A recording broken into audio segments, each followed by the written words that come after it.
ভাই বিদেশ বাড়ি যে কতটুকু কষ্ট করে থাকা লাগে আমি আপনাদের কাছে একটা এই বাস্তব প্রমাণ একটা দেখাবো, ঠিক আছে?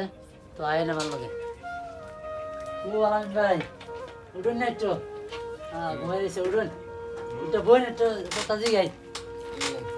তোমরা ভাই বিদেশ বাড়ি দিয়ে আইলাম, দেশে থাকতে তো মনে করছি আপনার বিদেশে না জানি কত বড় রুম তাহি, বিদেশ দেশে থাকতে তো মানুষ মনে করে হ্যাঁ কত বড় রুম আমরা থাকি। তবে বিদেশ বাড়ি কি এই রুম হয়ে টাকা লাগে, এরকম সিঁড়ি টাকা লাগে, এই বিষয়টা আপনি একটু দর্শকের উদ্দেশ্যে একটু ভাঙিয়ে বলুন তো। প্রবাস জীবনে সবারই ভাই কষ্ট। প্রবাসে আইলে বিদেশে আইলে এই সিটে মনে করেন আপনি 2 বছর থাকেন 5 বছর থাকেন, এই সিটের মধ্যে আপনার থাকতে দিব। কারণ এই সিটটা এরকম রয়েছে আপনার 5 সিটটার 10 জন লোক থাকে। 4 সিটটা আছে, 3 সিটটা আছে, মানে রুমে মানে রুম ছোট হইলে সিট কম আর রুম বড় হইলে সিট কম। ব্যাচেলার যারা বিদেশ মানে প্রবাসে যারা করে আর ওইভাবেই তাহলে প্রবাস জীবনই কষ্ট। তবে এরা তো আর মানে সবাই টাকা পয়সা কামাইতে হয়েছে, যে মা বাপ ফ্যামিলি বাড়িতে রাখা, যে কিছু টাকা পয়সা বাড়িতে ছাড়বো, তো কষ্ট না করলে তো টাকা পয়সা বাড়িতে দিতে পারবো না।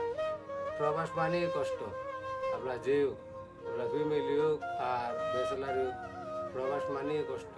এই অনেকে তো আছে মনে করেন যে এই যে মরমিত থাকতেছে, এইভাবে সেম এইভাবেই থাকতেছে।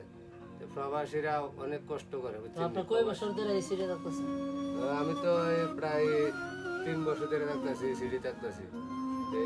মানে বিদেশ আইলে সিঁড়ি থাকবে অনেক উপরে, যে উপরে সিটগুলা উপরে থাকে, নিচেও থাকে।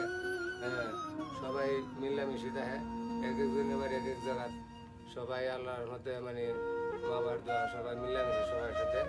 তো আমার আজকের ভিডিওটা করার উদ্দেশ্য, মূল উদ্দেশ্য হলো, তো এই বড় ভাইয়ের মুখ আপনারা শুনছেন বিষয়টা। তো আমরা তো দেশে থাকতে মনে করি বিদেশ বাড়ি একাই এক রুম নিয়ে থাকতে পারবো, কিন্তু বেশিরভাগ 100-র মধ্যে 80% প্রবাসীর এই সেম কোয়ালিটি ভাবে থাকতেছে।